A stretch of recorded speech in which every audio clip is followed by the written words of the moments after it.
started. So our first panel member is none other than our superstar that has been working in the business for the better part of now 8.5 years with his own place, but he's been in Charleston for about 18 years now. He got started on his own with very little help. You might have seen him back in the day if you were here at Moe's, and then he started his own place, the Recovery Room. He's probably responsible for some of your hangovers. Please welcome Boston. Any seat, sir. All right. Our next panel member is none other than Dell's darling. She's a health food coach, raw food chef, and the juice lady herself. She has had her business for a good part of a few years now. First on Cannon Street with Dell's, and then she started Dell's Vibes, and now Uptown Dell's. If you guys haven't been there, go check it out. The Jazzy Pizza, it's a life changer. Please welcome Smarel, Nicole Brown.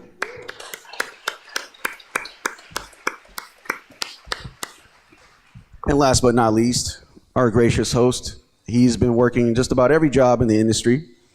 He started his business in Charlotte, then moved out here, and also now has a place in Atlanta as well. He has been recently named Top 40 Under 40. Please help me welcome Patrick Whalen.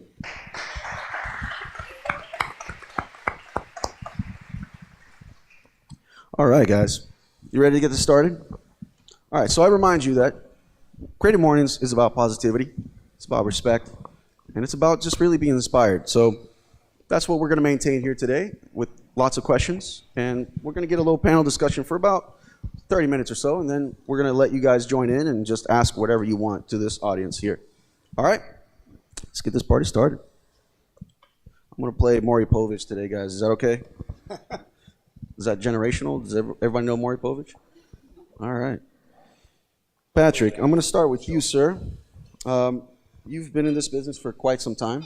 Tell me a little bit about how you got started here. I know you came from Charlotte, moved to Charleston, and now you're getting Five Church done here, done in Atlanta. You've done just about every job. You started as a busboy.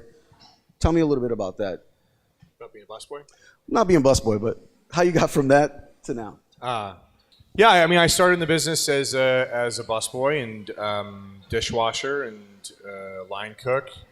I worked at some prestigious places like Atlanta Bread Company, which was a pretty hot spot. Oh, yeah. Good chicken salad sandwich. Didn't it used to be here somewhere? In this space, as a matter of fact, yeah. We had to remove some piping out of the ceiling because they had tubes that would run from the bread oven to the street to pump the bread smell out. To get That's you, how they do it. Craving it, I guess, in the street.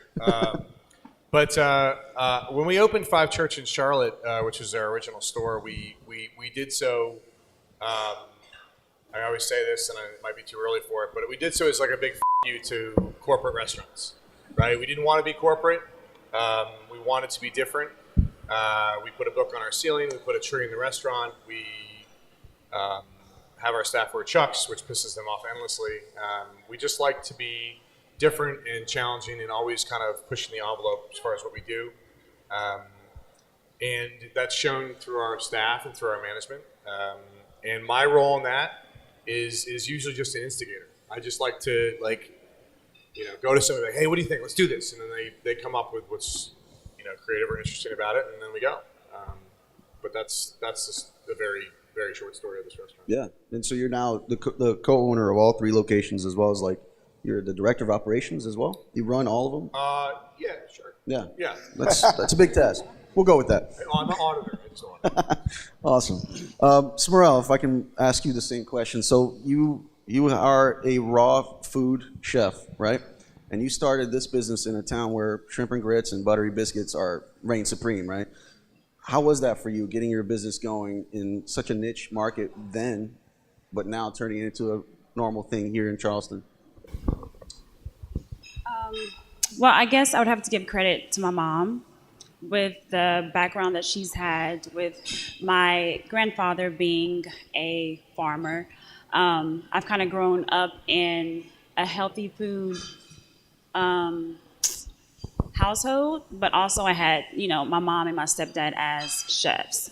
My stepdad is from here originally, so we kind of grew up with a lot of the Southern food, but I never really liked it because it just felt so heavy. I just felt so lethargic after I would get done eating. I didn't really know about the vegetarian lifestyle. I didn't care. I just wanted to feel better. And so when we had Dell's Deli, my mom was just like, you need to go. You need to go do your own thing, because everything she was making, I was like, Mom, you have too much rice, and people shouldn't have that. So she was just like, go open up the juice bar. And that was really tough, I'll say, because I think we had the juice joint at the farmer's market, and we had Planet Smoothie, but there was nothing that was like just completely plant-based in Charleston at the moment. And so for me, I got a lot of headache from the city and all that. I guess you'll probably ask questions about that later. Yeah, but we'll get to it. That was really tough because even my mother, who's known for the vegetarian restaurant stuff in Charleston, she was just like, you can't do that. You can't make it in Charleston with just smoothies and juices in one location. You have to put dairy in there. And I don't know. I was just like, Mom, you believed in yourself with a tiny hole in the wall. So I know I can do it too. Wow. So it's just my passion, I guess. Yeah, and now you're a holistic health coach. Excellent. Beautiful. Boston. So, like I said, you're probably responsible for a lot of hangovers. You managed one of the most communal spaces in Charleston, and you moved up there when nobody was going that far down or up King Street. Upper King was coming into its beginnings, a few places moving in here and there, and then you were like, yeah, I'm going to go right up on the other side of that overpass. What was it like for you getting started? I know you've been here for quite some time. You graduated from CFC, stuck around. You were a server, bartender, and then got your own place. Tell me a little bit about that. Good morning, everyone, by the way. I went to bed at 4:35 last night, so if I'm dragging a little bit, I apologize. Yeah. My neighbor growing up as a kid owned a little dive bar, Luke's Lounge, and he always seemed like a happy guy. And my dad was a Boston public school teacher, and my mom was a nurse. And I was like, I want to be more like Mr. Higgins. Like, that guy's cool. So, I came down here. I worked at Moe's Crosstown. And working up there, I learned a lot. I'd worked in other bars, clubs, worked at a strip club, worked at many different places all throughout growing up. But I think when I worked at Moe's, I saw a niche that at that time, back in 2003, Moe's was the only bar restaurant really north of the crosstown. And we, when I first started there, we had bands, we did all sorts of stuff. And then we started doing food, like really pushing the food. Got recognized City Paper Best Burger, recognized in a couple magazines as like a great bar. And I started losing my bar patrons. I was a bartender. I was like, I don't care about food. Like, I'm here to make a buck behind the bar. I want to sling shots and beer. That's where I make my money at the end of the night. And luckily for me, the people that live next door to Moe's Crosstown own the building and the club that Recover Room's now in. It was a club for 30 years prior. And I got to know them over the years, and they offered me the lease. And I think going down there, it wasn't necessarily that I thought that part of town was going to be hip or cool. I started going up King Street, but that I knew my regulars from Moe's would follow me down there, and that was my goal. It was also really cheap, and I had absolutely no money. So I needed someplace that a second mortgage on a house on the east side could provide enough capital to get open. Yeah, no, you definitely have maintained that integrity of, cheap drinks, good space, all welcome. That's really amazing. And can you tell me a little bit, I'll just keep going with you. What are some of the challenges you've experienced? How did you get any help? Who helped you? Did the city help you?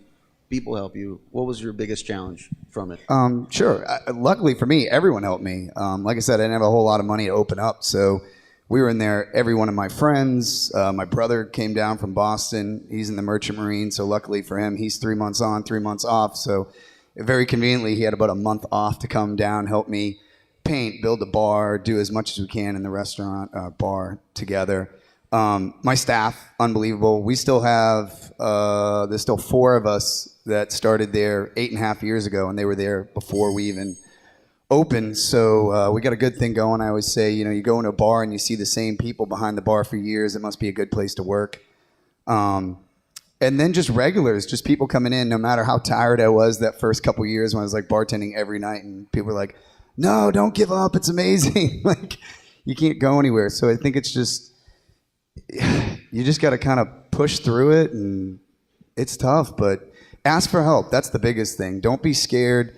There's a million contacts out there. I mean, something like this I didn't know about, but you know, everyone in here, whether they're small business owners or interested in small business, most people that are successful desperately want to share. I've spoken at the College Charleston 3 times to their entrepreneurship class that I took when I was at CFC, and I was so honored to go down there. And all those kids call me up now, and they're like, well, we're thinking about doing this. Can we take you to lunch and ask you questions? So, yeah, just anyone and everyone, just ask for help and listen. That's the big thing. Smarel, what were some challenges for you? And, you know, generally, you started that conversation, but please tell me a little bit more about your market that you're in. As with Dell's, The challenges of starting a raw food vegan menu. I don't think we had many challenges starting Dell's because, I mean, my mom, she doesn't really follow, like, I mean, if you know Dell, she's herself. And she was just like, I found this really cool location. And at that time, Cannon Street was not up and coming. It was just a little spot. And actually the person that she was supposed to go into partnership with that location, he was like, oh no, I would not be caught dead in doing this. And she was just like, okay, bye. And for her, she just stuck with what she believed in. And she was just like, I'm going to make this work and people are going to love this location. And I remember having, I was in the deli with her and this guy walked in and he was just like, this makes no sense. Like, I can't even think. He was like, it makes no sense, but it also makes a lot of sense at the same time. But I mean, out of that location, she opened up 3 more locations. But I think one of the biggest challenges when you're not getting banks to sponsor what you're doing, or you're not getting investors, or you don't have a trust fund to back you up, is following your gut. And for her, that was, you know, I mean, since we're being transparent, our biggest challenge was when we had to close our 2 locations. Not because we weren't making enough revenue, not because the rent was expensive, but because there were some things that failed to be maintained. And so she was just like, I'd rather have my integrity and feel good about how I'm serving my customers and not deal with all the bull crap that was in our ceilings and everything. So I think the biggest challenge is following your heart and not giving up when it gets tough. So. Wow, it's inspirational. And it's all family run, right? Your mom's usually cooking just about every day. No, not anymore. No, not anymore? She's in California right now. Awesome. So my brother, my brother is the rock. Like, he holds He's the rock. us down. Yeah. Nice. Yeah. And you're running behind the scenes. You're doing marketing. You're pushing Dells and your other projects. Everything for my mom. Yeah. So it's beautiful. Patrick, you definitely have a little bit of a different experience, and you're managing 3 different locations at the moment. You are a newcomer, fairly newcomer to Charleston. Tell us a little bit about how you got started in that sense and that challenge moving into a new town and getting started here in Charleston when I know you wanted to do it before you came. Yeah, our first intention was before we opened in Charlotte was to open in Charleston. We looked at the space that Macintosh is now in when it was empty. We looked at the space that Indaco was in when there was a giant gaping hole in the ceiling. We looked at a lot of those spaces on Upper King, sort of at the beginning of that wave, and we just couldn't make a deal. We couldn't work anything out, and so we didn't end up coming down here. We found the space in Charlotte. We opened 5 churches in Charlotte instead to start. Coming in as an outsider, which I would suppose I am, or that we are, you know, I think that Charleston wants to make sure that you're not here to carpetbag, to, you know, to come in and profit off of the good things about Charleston without investing in the things that are challenging about Charleston. And certainly the construction process, you know, we've got a beautiful old church here, but beautiful old church usually means like 1 year of delays. And so, you know, That's interesting. but that's, I mean, when you're coming to Charleston, that's the best part about it. It's also at times the most challenging. And then also, frankly, the reception. We open on Market Street. I make no pretenses about what Market Street is to probably lots of people here. I get it. When I lived in New York, going to Times Square was the last thing that I wanted to do. But ultimately, I think that the city of Charleston seems to be sort of migrating in waves throughout the town. And if the growth keeps going the way that it is, I think everybody will ultimately do really well here as long as they operate at a high level. And going back to the beginning of what I was saying is that, I think people in Charleston wanted to make sure that when we opened here, this is personal to Five Church, that we were for real, that we weren't, no offense, but we weren't with Chris coming in across the street. I'm not bashing them. They have their business model, we have ours. But I own the restaurant. I started this restaurant 5 years ago on a beverage napkin in a bar, a lot like your story, where I was like, let's try to scrape some pots and pans together and make enough money to start something up. We started in Charlotte. We were crazily underfunded, like embarrassingly underfunded, and we made it go. We made it go through a lot of muscle and a lot of smart decisions that we got lucky on. So coming here, I moved here. I moved here with my family to make sure that the store was run right, and I think that's a really important distinguishing factor between us and what I think the perception is about a lot of the business coming to Charleston right now, which is that, it's not homegrown, there's just people here to make money off the city. We want to be a part of the fabric of the community, and this is a great example. We're really excited to host this event today. Yeah, I mean, you came to Market Street, of all places, where very few want to venture that way. Right. Maybe we can talk a little bit more about saturation, and what do you see happening? I mean, the interest is there. Everybody's wanting to come in. Everybody realizes the viability of starting a food business here. It's got a lot of attention. We're in 3 different publications as #1 city for this or for that. What are your thoughts on that? Like, what is there a cap, you think? Yeah. We're there. We're past it. Yeah. I'm part of that. To be candid, I'm part of the problem, if you want to call it that. I think probably Charleston capped out 2 years ago. And that's why you're seeing a lot of places that are really awesome closing, which is unfortunate. I lived through the recession in New York City, and you saw a lot of really amazing places close. That being said, a cap is not something that's in perpetuity.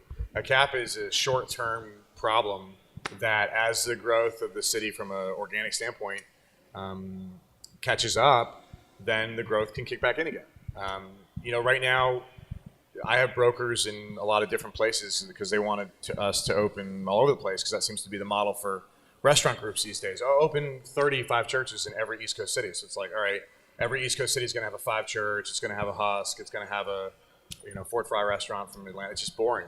So we wanted to focus on having really great restaurants in the only cities that we have. But you hear about what's happening in other cities, and now Nashville is like the hot city, or Greenville, South Carolina. You guys been to Greenville?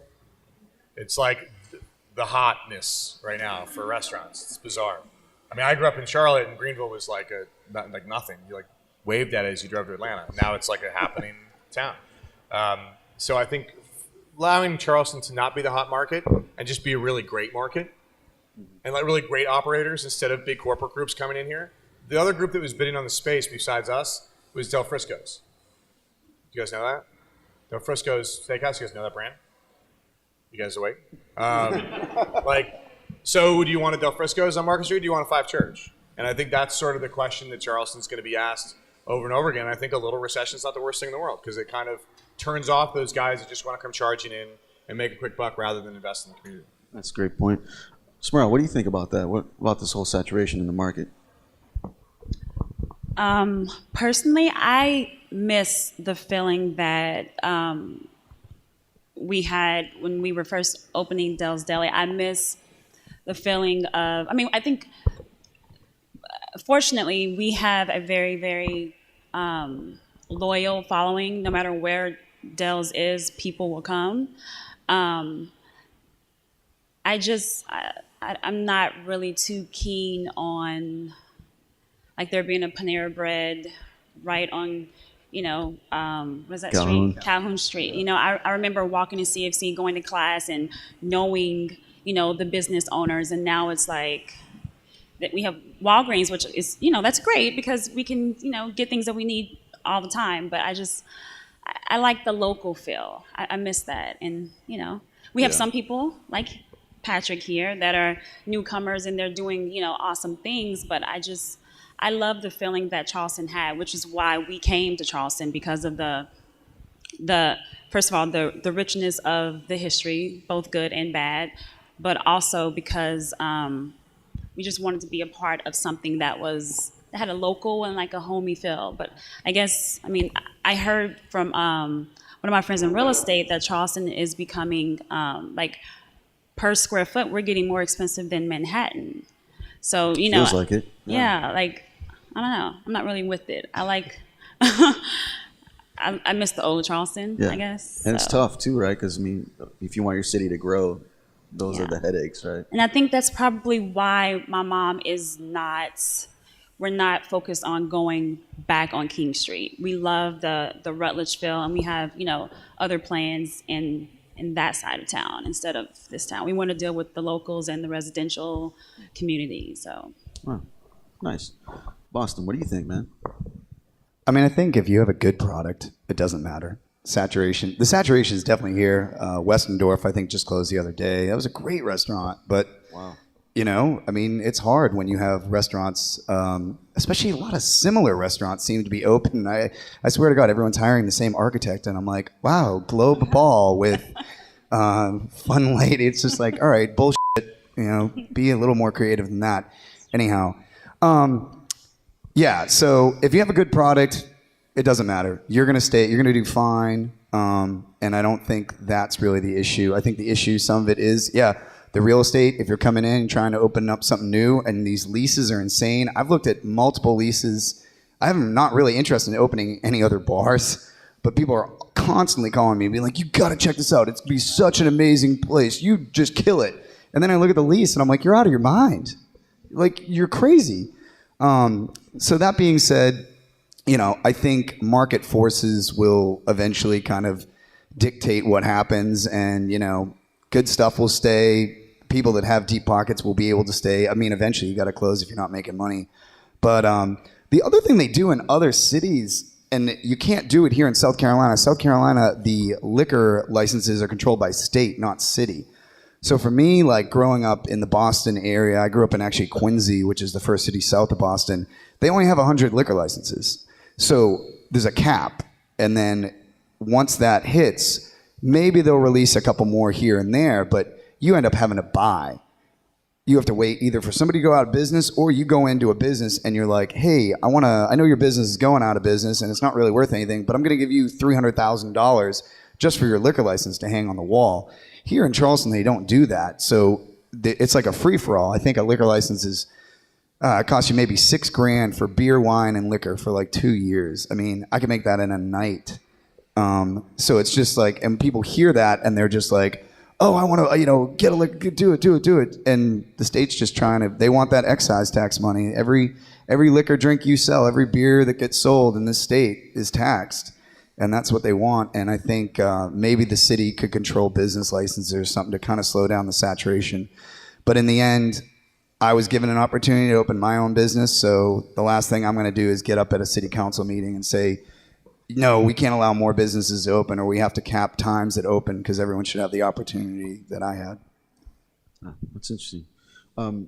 Let's change the subject, because we could probably talk about this all day, right? Food and bev pet peeves. What's yours, Boston? Have your drink order and your money ready when you come to the bar. It is unbelievable. Like, I know you've been waiting for a couple minutes to get a drink, and then when I'm like, hey, what's up? What can I get for you? And they're like, I don't know. What do you have? You know, or like, hey, what's on tap? I don't know. There's only 8, and you're standing right in front of them. So just, you know, get your shit together. And my thing is, I mean, we're a late night bar. We are at the end. We're not upper king. We're like upper king. Now it's a little different with everything that's opened up by Santi's, so it's kind of fun. We're kind of in the middle, and we get crowds from both ends coming at the end of the night being like, I know where's a great idea to go at 12:45 at night. So I try and give them the benefit of a doubt that I'm like, you've probably been drinking for about 4 hours now, so I hope you're not this dumb. But that's my pet peeve. Sticking with it. That's beautiful. Smarel? I mean, we love our customers. We do. It's okay. I guess if we close at 8 o'clock and it's 7:55 and you're coming in like, hi, especially if my mom's there. I mean, if it's 8 o'clock and they're like, Dell, but I just ran here, and my mom's like, okay, and everybody's trying to go. That's probably a lot of people's pet peeves in F&B. It's like, we're about to close and it's 7:55. My mom taught us you don't go in the kitchen when it's like 20 minutes till closing, because you never know what might be in your food, because the cook might be mad at you, But That's great advice. that doesn't happen at Dell's, though. Trust me, no. Nor recover room. Not at your place. Yeah. No, I should not have said that. But just coming in like 10 minutes to closing. That just luckily I don't have to be in the kitchen, but it's just it annoys my brother. Okay, it does. I hear you, Patrick. What do you think? Yelp. Yelp. Oh, I've been hearing that. You guys are all on it too, right? Everybody here is on Yelp. No, I used to. No, I think that it's not that I dislike Yelp or TripAdvisor or OpenTable or any of the review sites. In fact, they're an incredible tool for us to use. I don't dig anonymous reviews of just like shit all over you. I don't understand the purpose of that. I'll never understand it. It's like those videos on YouTube of the guys going through like the McDonald's drive-through and they're like the milkshake and they throw it back in there. It's just like, all right, that was awesome. Thanks for ruining my night. Like, ultimately our job here is to hear what our guests are saying and try to respond in kind and try to make your experience better. And it's not easy what we do. I mean, it's crazily hard to get everything so that you don't know anything happened. I mean, it's like crazy hard. And I'm not looking for a free pass on Yelp. If you had a shitty experience, I would expect to hear about it. But what we'd like to do is when we get feedback, whether it's positive or negative, we like to follow up. We'd like to send an email or make a phone call if you left your number and just say, what happened and what can we do to make it better? This is not just here where we've been open less than a year. It's also at a restaurant that's been open 5 years in Charlotte. This is not something we're doing just because we're newish. We're doing it because that's the right way to follow up on guests. Your experience is extended far past the four walls of brick and mortar, Five Church, or wherever you're at, Dell's or anywhere else, recovery room. It's like the experience goes online, it's viral, it goes to your house. And so if you're willing to give any of us, I'd imagine, feedback, then I think most of us would be very proactive to try to resolve it. But if you're like, my name is Joe Schmo, and I really wanted to like the place, but I was disappointed because the hostess was rude and because the steak was undercooked, it's like, heard. How do we fix it for you? How do we make your experience better? And so I think the process of like trying to make the overall experience better doesn't stop with our end of things. I know that seems strange, but you guys are absolutely part of that process because you're the ones that are not only feeding the business from a financial standpoint, but you're also ones giving us all the information as to what we need to make the operation better for everybody that comes through the door. And I don't like environments where it's totally anonymous and people can just be kind of hateful or just negative because, we're all about the love. Like, we just want everybody to be happy and walk out of here feeling good about their experience. Excellent. I'm going to ask you one more question before we just take it to the audience, and I'll let Paul take it on. Craziest moment, funniest story, one of those. Okay. Jeez. When we opened here, our opening night, the way the plumbing for this building works is that there's a main line that runs out to the backyard, and there's a line that runs to the city main. And I guess it's old cast iron and it's rusted, and so people were flushing toilet paper down the toilet, and it got blocked up. I know this is disgusting. I'm sorry. Anyway, so it's opening night. We've been open for like an hour and a half, and raw sewage started pouring out of our toilets and the floor drains and sinks. Anywhere where there was a drainage hole of any kind behind the bar, you had raw sewage. Opening night. This is opening night. Opening night. Anybody been through an opening in a restaurant before? Okay, now we've got raw sewage from Charleston, from Market Street, like coming through the drain. So that was pretty bad. Pretty bad. Wow. Gosh, a funny moment. I mean, instead of just the restaurant, I think from being a partner with my mom in Dell's Vibes and being I think at the time that I was opening, I was still at CFC and I was teaching children's yoga at Mitchell. And I was trying to have a social life because my mom was like, no, once you open up your own location, you're not going to be able to do 2 events in one night. And I was just like, whatever, Mom, you're old. I got this. I can do this. And I had a night where I tried to go out and have a good time after I closed. This is just for somebody who's maybe thinking about opening your own location while you're still in your youth, and trying to balance your social life. Yeah, and it was horrible. It was the worst decision ever. And I remember coming to the juice bar, really, I was hungover, and I'm a juice lady, and so I don't absorb his alcohol very good. And I was just like, I was out of it, and I was just I had an employee who was looking out for me. He was an older friend. He knew my mom very well. And my mom comes in, and I had like the shades down. I was in the bathroom, and she was just like, what are you doing? I was like, Ma, turn the lights off. Dell's is not opening right now. And she was just like, oh, you're going to work through this. You're going to have to learn how to balance your social life with being a business owner because, you know, in F&B, people, they feed off of your energy. And for me, it was, that was a big learning experience, you know? Yeah. Okay. All right. And that's why she's beautiful, because she's drinking juices every day, and I'm boozing it up. I think I've aged like 20 years in the past 10. I could obviously give you 100 horrible nightmare stories from Recovery Room and from my years at the strip club or many other clubs that I worked at in Boston or whatnot. But I'll keep this one kind of fun. About 2 years into Rec Room opening, I was still closing at least 5 nights a week and there every morning doing ordering and receiving. So needless to say, I was a little tired. And one night, I don't know, I had a pretty good crowd. I was bartending by myself and, looking at the clock. I'm like, oh, it's getting close for last call. Everyone's having a good time, just kind of letting this thing roll. Finally, I turn the lights on. I'm like, all right, everyone, last call, come up, get a beer, get a shot while you can. And everyone just turns around. They're like, man, no, we're good, man. Thanks for letting us stay. And I'm like, all right, a couple people say that, a few more people. There may be like 25 people in the bar at that point. And I was like, that was like the easiest last call I've ever done in my life. So I sweep, mop, do everything. 2 hours later, I get in my car and the clock says it's like 6 a.m. And I'm like, man, it couldn't have taken that long to close up the bar. Usually it says like 4:15 or something like that. And I realized I was so tired that I couldn't even read my own clock behind the bar. And I just accidentally stayed open late that night. And not one person in that bar said anything to me. They were just like, this place is awesome, man. Let's just keep going. Oh, yeah. No, they stay up until 3:30 like every night. And so the next night I was bartending, went home and slept for a while that night. And next time I'm like, you assholes. I could have gotten in a huge amount of trouble. And they're like, no, I was totally cool, man. No one would have known. I'm Paul Roof, and let's give our panel a round of applause.